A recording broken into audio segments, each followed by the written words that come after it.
Karşıdan şimdi videolarda hep ışık çıkacağı için bu da çok kötü bir durum. Işık olayı.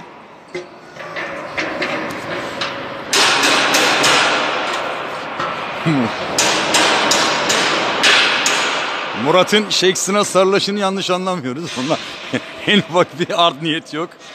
Bu normal yani. Risk almayalım diye yapıyoruz.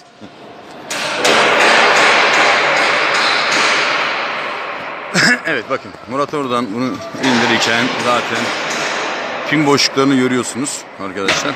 Evet şu an oturdu. Cini'yi indirden kilitledi kendini. Evet şu an 3 metreye ulaştık.